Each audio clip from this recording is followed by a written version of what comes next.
내장 지방은 수술로도 약으로도 운동만으로도 절대 뺄 수 없다.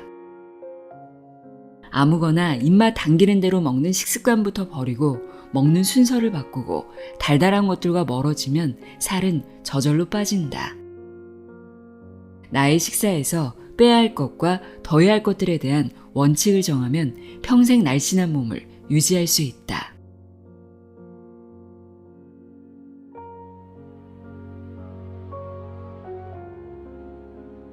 안녕하세요. 나의 소리책갈피 소리내어 읽다입니다. 나이살이라고 하죠. 중년 이후부터 체형에 변화가 오는 경우가 많은데요. 특히 체중이 크게 늘지 않았는데도 배만 볼록 나온 사람들이 있습니다. 호르몬의 변화와 잘못된 생활습관, 식습관으로 인해 내장지방이 많아졌기 때문인데요. 내장지방이 늘어나면 외관상으로만 보기 안 좋은 것이 아니라 혈관부터 뇌에 이르기까지 각종 질병을 일으키는데 관여한다고 합니다. 체내에 염증을 발생시키고 동맥경화를 일으키고 당뇨병의 원인이 되고 암을 유발하고 지방간의 위험성을 높이고 면역세포의 힘이 약해져 간염병에 걸리기도 쉬워집니다.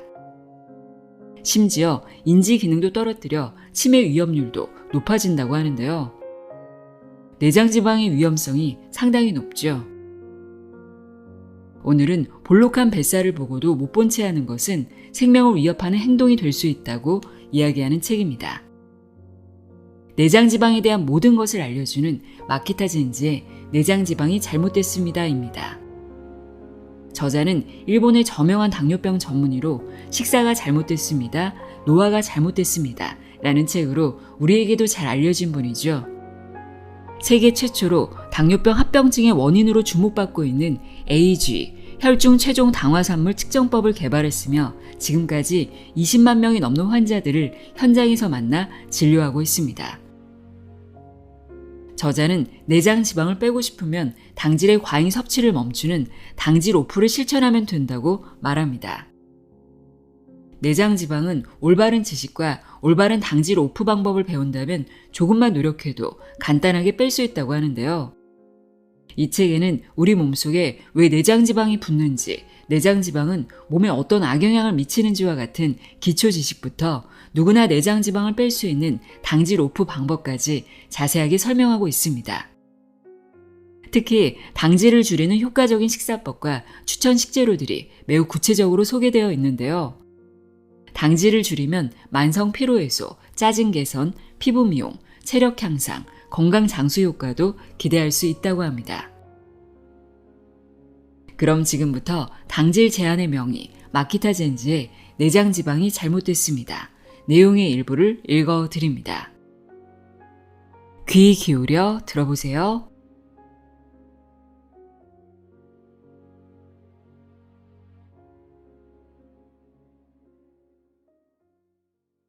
내장 지방은 당질 과잉 섭취가 원인. 소비되지 않은 포도당은 지방으로 체내에 쌓인다. 음식 섭취로 체내에 들어간 당질은 너무 커서 그대로 체내의 에너지원으로 쓸 수는 없다. 당질은 위, 장 등의 소화기관에서 작은 크기의 포도당으로 분해되어 혈액 속에 방출되는 구조로 몸속에서 에너지원으로 쓰인다. 혈당치 상승이란 통상적으로 혈액 속에 포도당이 늘어난 상태를 말한다. 말 그대로 혈액 속에 들어있는 당의 양으로 과자, 밀가루 등 당질을 많이 함유한 음식을 섭취하면 혈당치가 상승한다. 그리고 한번 올라간 혈당치를 원래대로 돌리는 것이 췌장에서 분비되는 인슐린이라는 호르몬이다. 인슐린은 두 가지 역할을 한다. 혈액 속 포도당을 글리코겐으로 바꿔 온몸의 세포 에너지로 사용하기. 포도당을 간, 근육, 지방에 저장하기다. 그러나 포도당이 지나치게 많으면 간이나 근육에 저장할 용량이 초과하여 남은 것은 중성지방으로 바뀌어 몸에 축적되는데 이것이 비만의 원인이다. 흔히 튀김과 같이 기름진 음식을 많이 먹어서 내장지방이 쌓였다고 오해하는데 사실은 당질을 과잉 섭취하여 에너지원으로 소비되지 못한 포도당이 중성지방으로 바뀐 것이다. 내장지방으로 생기는 통증은 무엇인가? 생명에 지장은 없으나 삶의 질이 떨어지는 통증. 내장지방이 야기하는 질병은 고혈압, 심장질환, 당뇨병 외에 어깨 결림과 요통이 있다. 내장지방이 붙으면 복부가 튀어나와 균형을 잡기 위해 뒤로 젖히게 되는데 이런 자세가 지속되면 어깨 결림이나 요통이 생긴다. 내장지방형 비만인 사람이 걷는 모습을 상상해보자. 배는 불룩 나온 채 몸을 젖히고 걷는 모습이 결코 보기 좋을 수 없다. 등을 곧게 펴고 사뿐사뿐 걷는 사람은 나이보다 젊어 보인다. 원인 불명의 어깨 결림과 요통에 시달리고 있다면 내장지방이 원인일 가능성도 있다. 또 내장지방이 붙으면 변비가 생기기 쉽다. 장은 스스로 움직여 음식물을 소화흡수한다. 그러나 복부의 지방이 늘어나면 장이 움직일 수 있는 공간이 좁아져서 제대로 작용하지 못해 변비가 생기는 것이다. 심해지면 혈액순환이 나빠져 몸이 차가워지고 더욱더 장의 움직임이 둔해져서 변비가 악화될 수 있다. 같은 이유로 방광이 압박되어 빈뇨도 일어난다. 한밤중에 잠이 깨서 화장실에 가는 횟수가 늘어났다면 내장 지방이 원인일지도 모른다.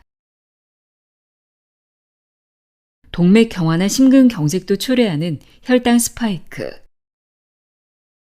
의욕 저하, 컨디션 불량의 원인이 당질. 당질의 과잉 섭취가 초래하는 것은 비만이나 당뇨병뿐만이 아니다. 혈당 스파이크는 혈관을 손상시켜 동맥경화를 일으키고 심근경색과 뇌졸중으로 이어질 수 있다.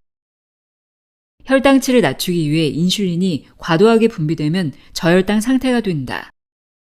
혈당 수치는 공복 시 99mg/dL 이하가 바람직하다. 70 이하로 내려가면 불안, 짜증, 졸음 증상이 나타나고 심하면 두통, 메스꺼움 등의 부진이 나타난다. 몸 상태가 안 좋으면 업무나 집안일을 할 의욕도 나지 않는다. 최근 짜증이 늘고 쉽게 지친다고 느끼는 사람은 반응성 저혈당일 가능성도 있다. 건강검진에서는 이상이 없고 당뇨병이 아니라고 진단받은 사람 중에서도 혈당 스파이크가 일어났다가 정상화되는 사람도 있다. 넓게 보면 심근경색과 뇌경색의 위험에 노출되어 있는 사람이 많다고 할 수 있다. 혈당 스파이크 체크리스트. 아침 식사를 거른다. 식사를 10분 이내에 끝낸다. 식사는 탄수화물이 중심이다. 과자, 디저트 등 달콤한 것을 좋아한다.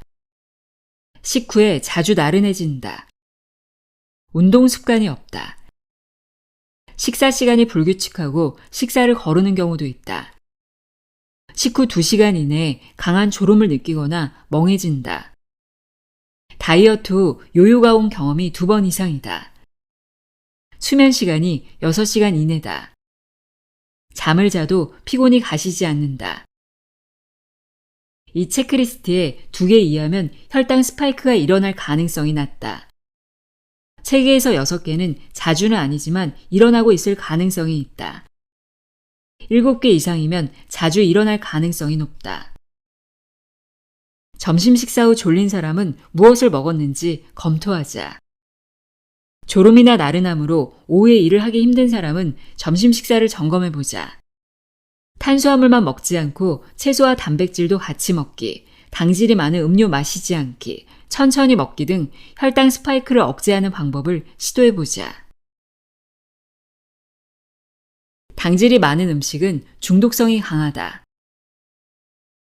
당질을 과잉 섭취하는 것은 인간의 본능. 당질을 섭취하여 혈당치가 상승하면 도파민과 세로토닌이 방출되어 인간의 뇌는 쾌락 상태가 된다.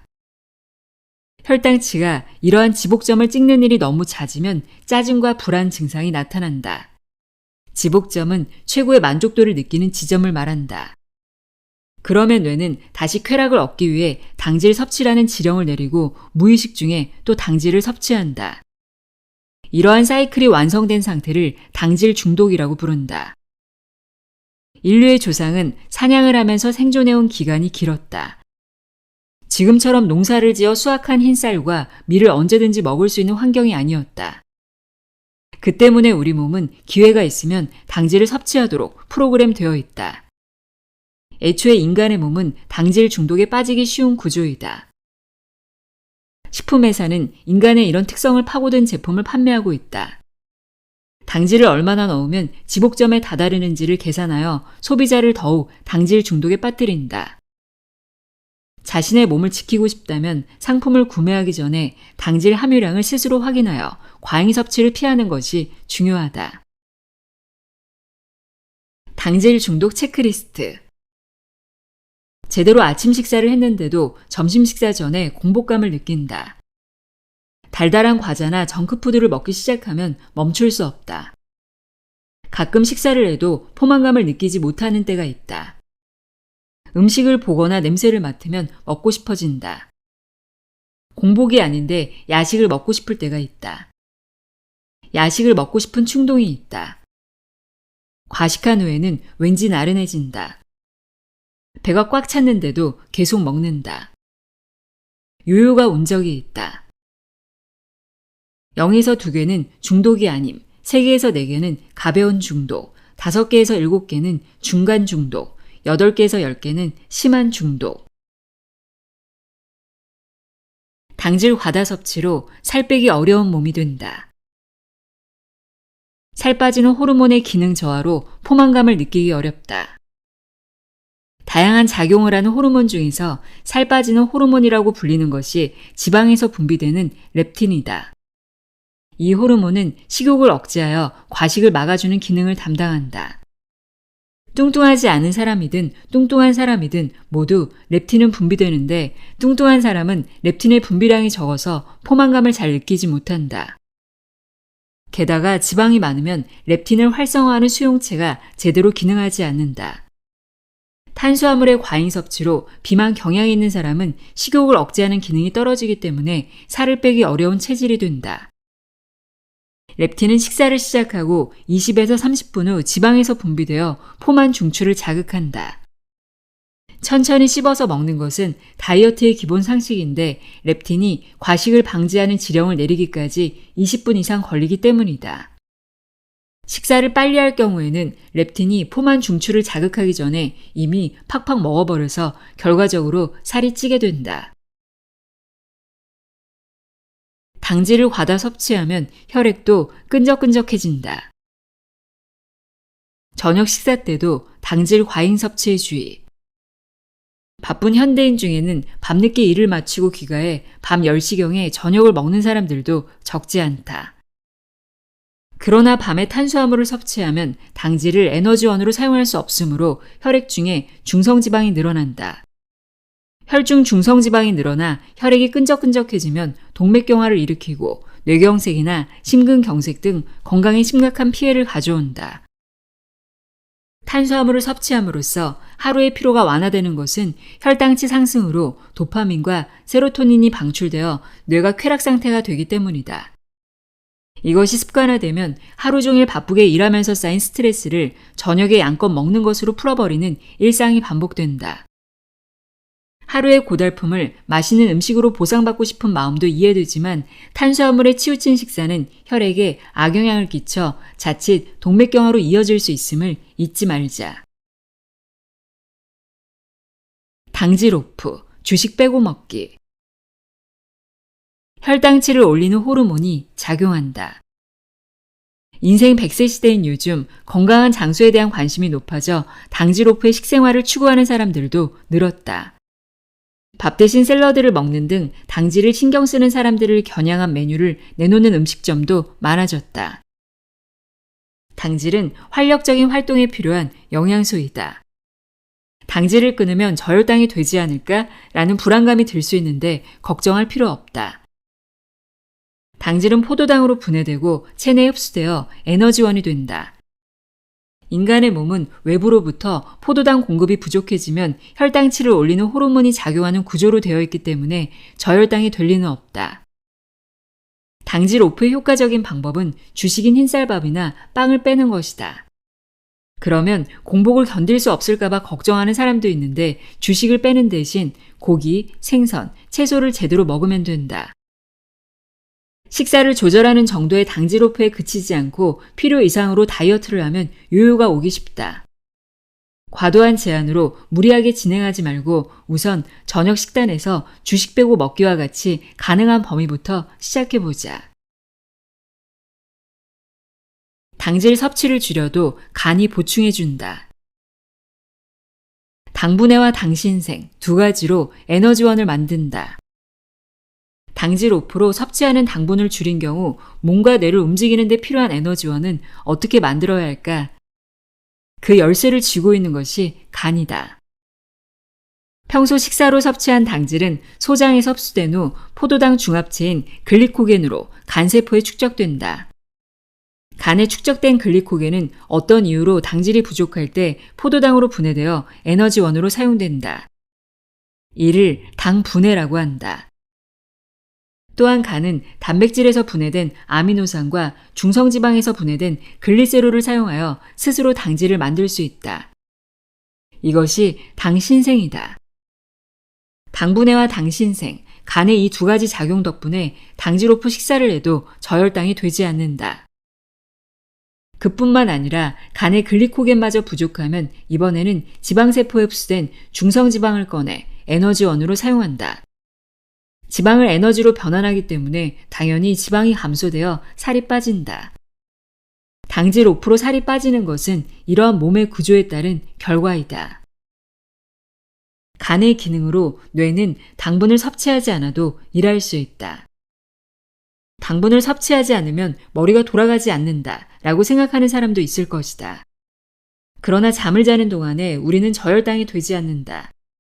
이것은 뇌의 신경세포와 혈액 속 산소를 운반하는 적혈구가 1시간에 필요로 하는 혈당 6g 정도를 간이 보충해주기 때문이다. 당질을 과다 섭취하면 당화를 초래한다. 남은 당질이 단백질의 작용을 방해한다. 산소는 우리 몸에 없어서는 안 되지만 한편으로는 골칫거리가 될 수 있다고 했듯이 포도당, 당질도 마찬가지다. 에너지원으로서 필수 영양소인 당질도 과잉 섭취하면 남은 포도당이 단백질과 결합해 단백질의 움직임을 떨어뜨리는데 이를 당화라고 한다. 당화 초기 단계에서는 포도당과 단백질의 결합이 약해서 다시 포도당과 단백질로 돌아갈 수 있다. 그러나 체내에 산화가 진행되어 있거나 단백질의 과잉 섭취가 계속되면 결합한 포도당과 단백질이 AG, 최종 당화산물로 바뀐다. AGE는 혈관, 근육, 신장, 피부 등에 큰 손상을 주는 물질이다. 인간의 몸에서 산화가 녹이 스는 것이라고 하면 당화는 타는 것에 해당한다. 녹은 깨끗이 털어낼 수 있지만 한번 타버리면 원래대로 되돌릴 수 없다. 체내의 AGE는 좀처럼 배출되기 어려우므로 애초에 당질을 과잉 섭취하지 않는 것이 무엇보다 중요하다. 또 AGE를 함유한 식품을 가능한 먹지 않아야 한다. AGE는 노릇노릇하게 구운 음식에 많이 함유되어 있으므로 주의하자. 당화로 인해 생기는 AGE는 노화의 원인이 된다. 많은 질병과 노화를 초래하는 무서운 AGE. 당화에 의해 생기는 AGE는 활성산소에 의한 산화와 마찬가지로 노화의 주요 원인이다. 특히 AGE의 증가는 노화로 직결된다. AGE의 토대가 되는 단백질과 당질은 모두 인간이 살아가는 데 없어서는 안 되는 것들이다. 인간이 살아가기 위해 단백질과 당질을 섭취하는 한 체내에서 결합하는 당화를 아예 없앨 수는 없다. 그러나 당화가 AGE로 진행되는 것은 별개다. AGE가 단백질끼리 결합시켜 동맥경화를 일으키거나 만성적 염증을 일으켜 고혈압, 심근경색, 뇌졸중, 암, 알츠하이머 등 다양한 질병을 일으킨다. 또 주름, 기미, 머리카락 손상 등의 원인이 된다. 이러한 질병을 예방하고 노화를 방지하려면 몸에서 AGE가 만들어지지 않도록 하는 것, AGE를 함유한 식품을 섭취하지 않는 것이 중요하다. 남은 포도당이 체내에서 단백질과 결합하지 않으려면 당질을 과도하게 섭취하지 않아야 한다. 당질을 과잉 섭취하지 않음으로써 당화를 막고 노화를 방지할 수 있다. AGE는 혈관을 약화시켜 동맥경화를 초래한다. 모세혈관을 파괴하고 동맥을 좁고 딱딱하게 만드는 AGE. AGE는 다양한 질병의 원인이 되고 노화를 진행하는 최악의 물질이다. AGE는 혈관, 피부, 뼈를 만드는 단백질에 결합하는데 콜라겐에 AGE가 들러붙으면 콜라겐끼리 결합해 동맥경화를 일으킨다. 또한 LDL 콜레스테롤을 당화하는 범인이 바로 AGE이다. 그 흐름은 다음과 같다. 1. AGE에 의해 성질이 변한 LDL 콜레스테롤을 몸이 이물질로 감지한다. 2. 이물질을 퇴치하는 대식세포가 당화한 LDL 콜레스테롤을 먹는다. 3. 역할을 마친 대식세포가 포말세포로 바뀌고 혈관벽에 쌓인다. 4. 혈관이 점점 딱딱해지고 좁아진다. 5. 동맥경화나 심근경색에 걸린다. 당질을 과잉 섭취하지 않음으로써 AGE를 발생시키지 않는 것이 생명을 위협하는 질병을 예방하는 첫걸음이다. 당질 오프 상태야말로 인체의 기본 설정. 굶주림과의 싸움에서 과잉 당질과의 싸움으로 수백만 년에 달하는 인류의 역사는 대부분 굶주림과의 싸움이었다고 해도 과언이 아니다. 인류의 조상은 가혹한 환경 속에서 식량을 얻기 위해 애썼다. 그 중에 밥과 빵 등 당질은 없었다. 당질 오프로 살아남았다. 인간의 몸은 당질 오프가 표준 상태였던 것이다. 당질 오프와 혈당치는 밀접하게 연관되어 있다. 당질 오프 상태에서는 혈당치를 올리는 호르몬과 낮추는 호르몬이 적절하게 균형을 이룬다. 인간의 몸은 굶주림 상태에 있으면 간이나 근육에 축적되어 있던 당분을 꺼내 에너지로 바꿔서 활동한다. 그때 글루카곤, 성장호르몬, 갑상선 호르몬, 아드레날린 등 많은 호르몬이 작용해 당을 꺼내기 때문에 혈당치가 올라간다. 이와 같이 혈당치를 높이는 호르몬은 많은 데 비해 혈당치를 낮추는 호르몬은 인슐린밖에 없다. 이는 굶주림 상태가 표준이기 때문이다. 하지만 현대인의 몸은 처리할 수 없는 당질이 넘쳐나 비만이나 생활습관병, 컨디션 불량을 일으키고 노화를 앞당기고 있는 것이다. 당질 오프로 자율신경이 좋아진다. 과도한 당질 섭취가 짜증의 원인. 식후에 혈당치가 급상승하면 인슐린이 작용하여 혈당치를 낮춘다. 그러면 글루카곤, 아드레날린, 노르아드레날린 등의 호르몬이 기량작용을 하여 혈당치를 적절하게 유지한다. 그러나 식사할 때마다 과도한 당질을 섭취하면 혈당치의 급상승과 급강하가 일어난다. 혈당치가 급격하게 오르내리는 것은 혈당 스파이크라고 한다. 이 상태가 되면 자율신경은 혈당치를 올리거나 낮추는 호르몬을 끊임없이 분비한다. 그러면 과도한 호르몬 분비로 자율신경에 과부하가 나타난다. 자율신경은 본래 낮에는 몸을 활발하게 움직이는 교감신경이 우위가 되고 밤에는 몸을 쉬게 하는 부교감신경이 우위가 된다. 그런데 혈당 스파이크가 일어나면 아드레날린과 노르아드레날린 등 혈당치를 높이는 호르몬이 계속 분비되어 휴식 상태가 되지 못한다.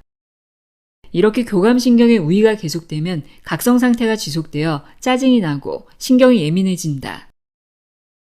당질 오프의 식생활이라면 혈당 스파이크를 일으킬 일이 없다. 더불어 원인 모를 짜증도 사라져 마음이 편안해진다. 당질 오프로 수면의 질을 향상한다. 당질의 과잉 섭취는 숙면의 적이다. 심신의 피로를 해소하고 활력을 충전하는 데 중요한 것은 밤에 숙면을 취하는 것이다. 그러나 저녁에 당질을 과잉 섭취하면 숙면은커녕 땀을 흘리거나 이를 갈거나 악몽을 꿀 수 있다. 이는 잠자는 동안 급상승한 혈당치를 낮추기 위해 분비된 인슐린으로 급격하게 혈당치가 떨어지는 야간 저혈당 때문이다. 수면 중에는 부교감 신경이 우위가 되어야 깊은 잠을 잘 수 있다. 그런데 저녁에 당질을 대량으로 섭취해 저혈당 상태가 되면 혈당치를 높이기 위해 아드레날린이나 노르아드레날린 등의 흥분계 호르몬을 분비하느라 교감신경이 우위가 된다. 그러면 깊은 잠을 자지 못해 다음날 일어났을 때도 피로감이 남는다. 저녁 식사로 탄수화물을 많이 섭취하지 않았다고 해도 자기 전에 달달한 것을 먹지 않아야 한다. 과일에 함유된 과당에 의해 혈당치가 올라가면 야간 저혈당이 되어 잠을 설치거나 쉽게 잠들지 못한다. 야간 저혈당은 젊은 여성에게 자주 볼 수 있는데 대부분 잠자기 전에 당질을 많이 섭취한 것이 원인이다. 반대로 말하면 저녁이나 자기 전에 당질을 과잉 섭취하지 않으면 야간 저혈당 없이 숙면을 취할 수 있다. 밤에는 당질 제로를 추천한다. 식후의 활동 시간에 맞춰 당질 섭취 비율을 정해라. 대체로 하루 3끼를 규칙적으로 섭취하라고 권장하는데 끼니마다 식단과 식후의 활동 시간에 차이가 있다. 아침에 하루를 활기차게 열고 몸의 스위치를 켜려면 에너지가 필요하다. 오후에는 오래 활동할 것을 고려해 점심에 제대로 에너지를 보충해야 한다. 그에 비해 저녁에는 낮만큼 활발하게 활동하지 않으므로 칼로리가 전부 소비되지 않을 수 있다. 그에 따라 식단도 바꿀 필요가 있다. 식후 활동량을 생각하면 당질의 비율은 아침 3, 점심 5, 저녁 2가 적당하다. 식사 이외에도 당질을 섭취하는 것을 생각하면 아침 5, 저녁 5, 저녁 0을 유지하는 것이 현실적이다.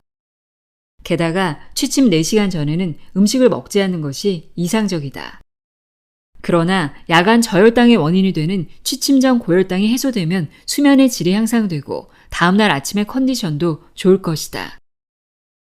저녁 식사에는 흰쌀밥, 밀가루는 물론 뿌리채소도 피한다.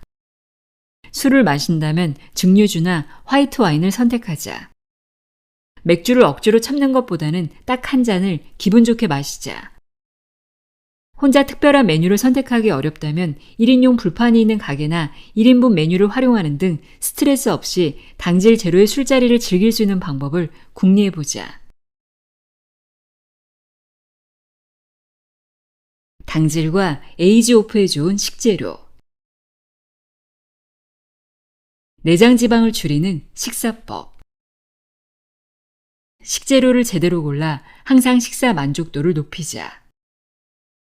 당질 오프, 에이지 오프를 실천하려면 무엇보다 식재료 선택이 중요하다. 다이어트 식단이라고 하면 맛없을 것이라고 여기기 쉽다. 그러나 식재료를 제대로 알고 선택하면 충분히 맛있는 다이어트 식단을 차릴 수 있다. 주의할 것은 식사량과 요리법이다. 아무리 몸에 좋은 재료라도 너무 많이 먹으면 악영향을 끼친다. 또 고온에서 오랜 시간 요리하면 AGE가 증가하고 간장과 된장 등은 AGE가 함유되어 있으니 조금만 사용하자. 그럼 이제부터 고기, 해산물, 콩식품, 채소를 중심으로 안심하고 먹을 수 있는 식품은 무엇인지, 먹을 때 주의할 점은 무엇인지 등을 살펴보자. 이 책을 참고해서 직접 식재료를 선택해보자. 당질 제한 때는 단백질을 듬뿍 섭취하는 것이 중요하다.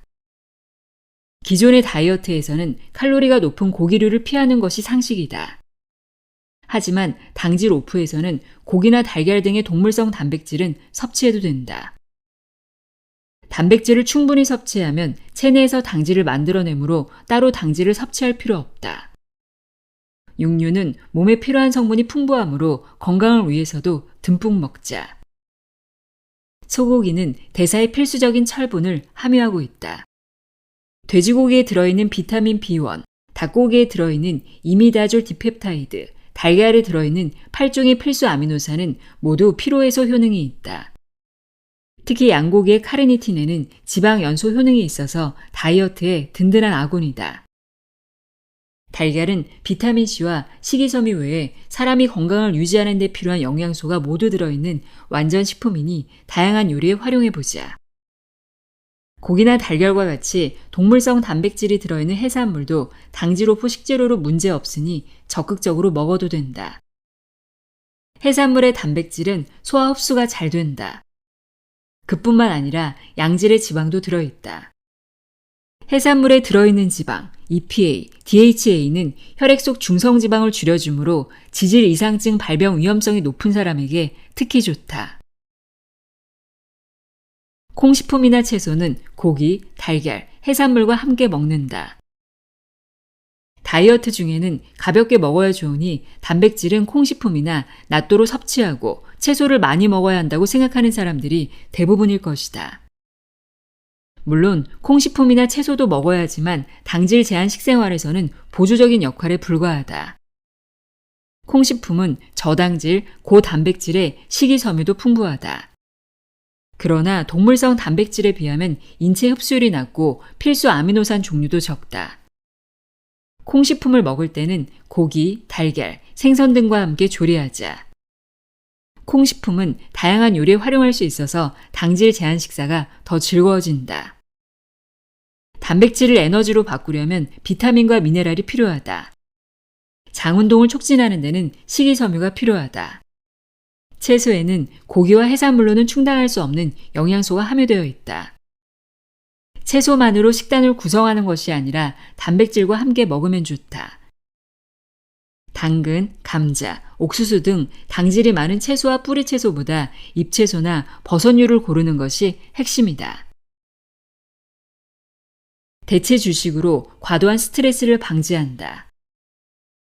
당질 제한에서 가장 먼저 삼가할 것은 빵, 라면, 파스타, 우동, 메밀국수 등 탄수화물 주식이다.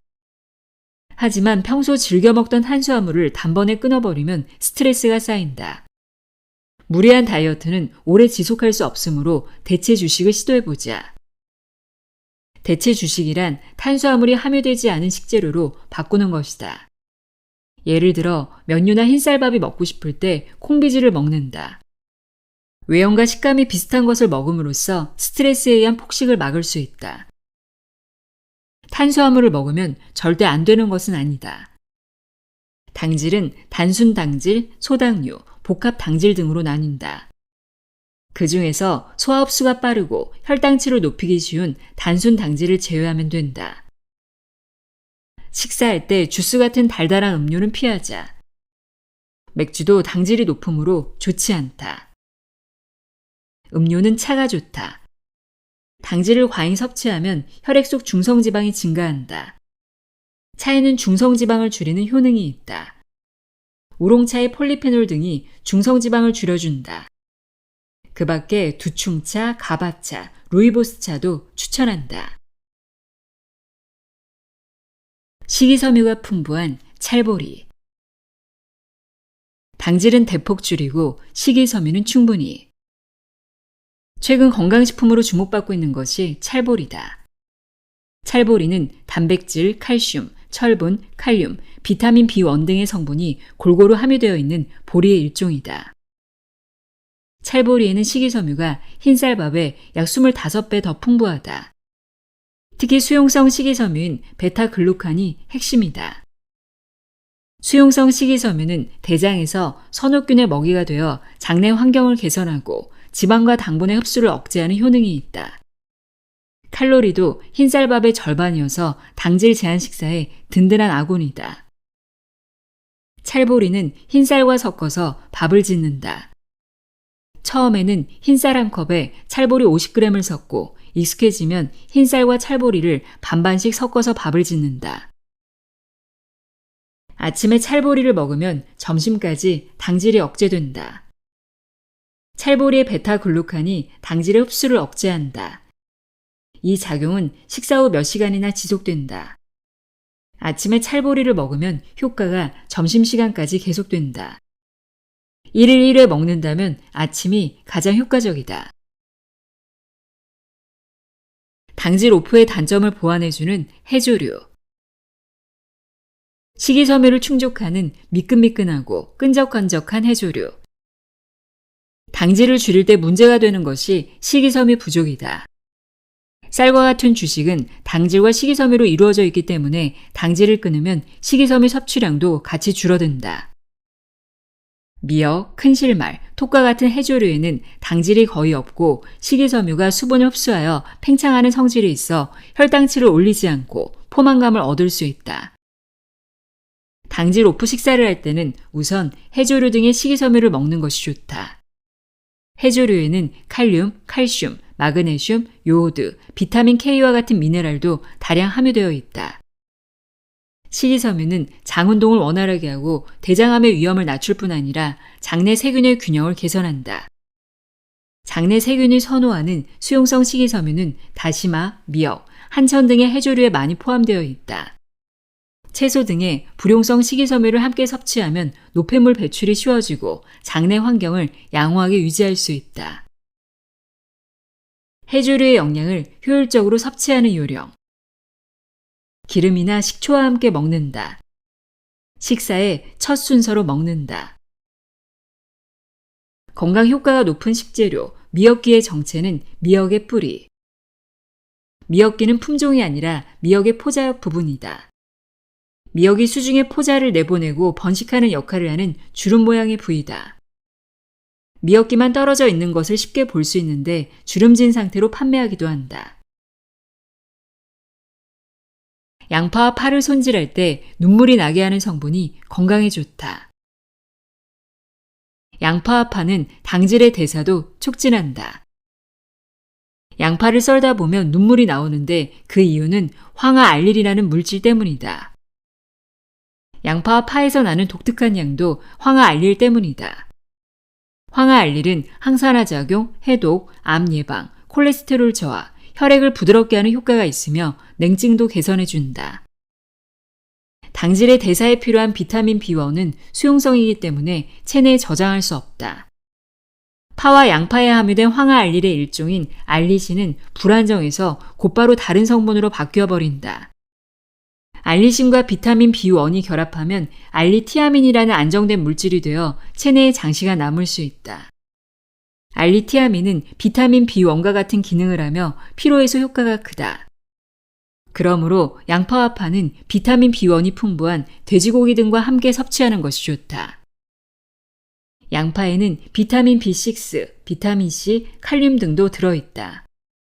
파는 식이섬유와 엽산이 들어있고 특히 녹색 부분에는 카로틴과 비타민C도 풍부하다. 아보카도와 키위는 중년에게 추천한다. 노화 예방에 탁월한 아보카도와 키위.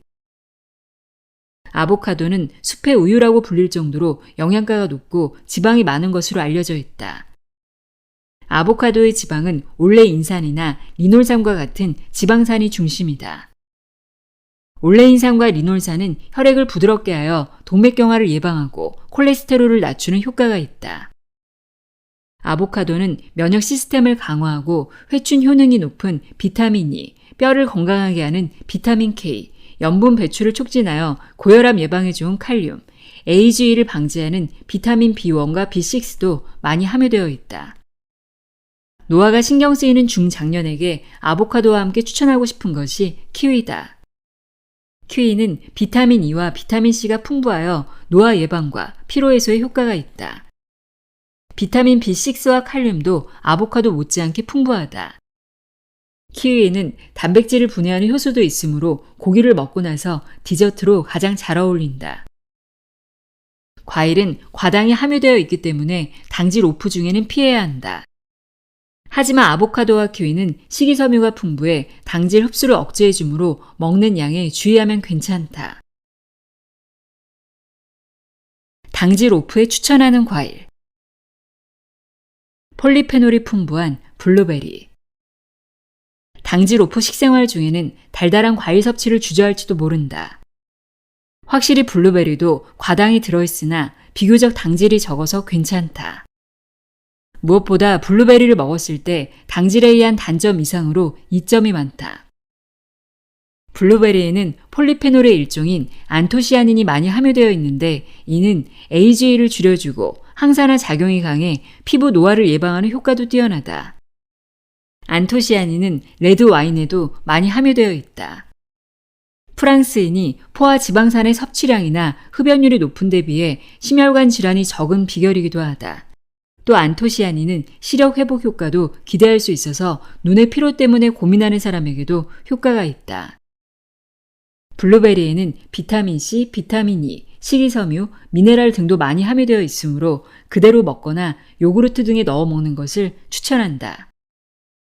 블루베리를 먹는 것뿐만 아니라 추출액을 피부에 발라도 AGE의 축적으로 생긴 주름, 피부 처짐, 잡티를 개선할 수 있다.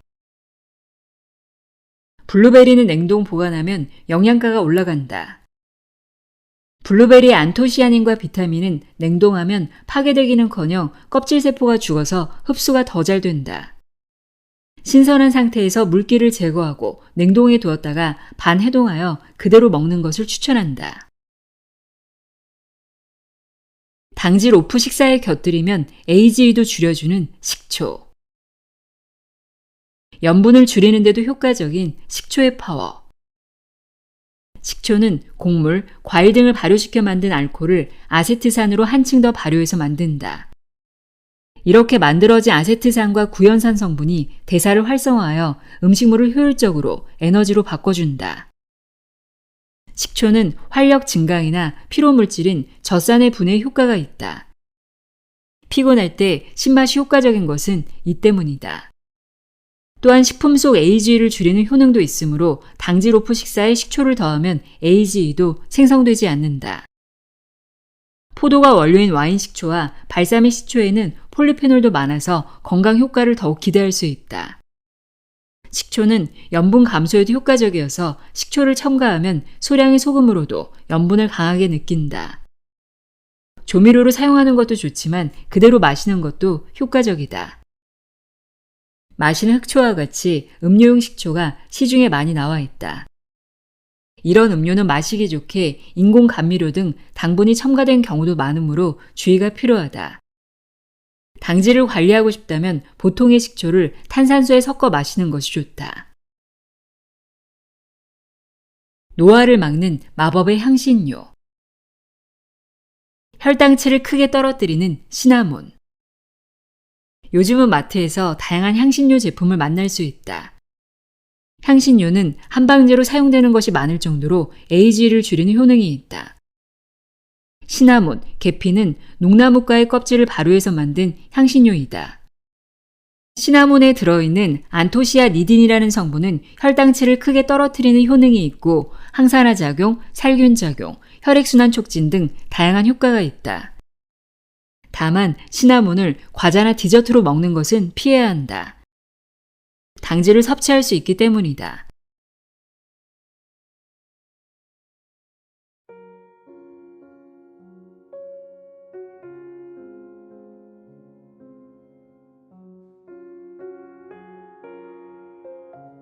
내장 지방이 잘못됐습니다. 읽어드렸습니다.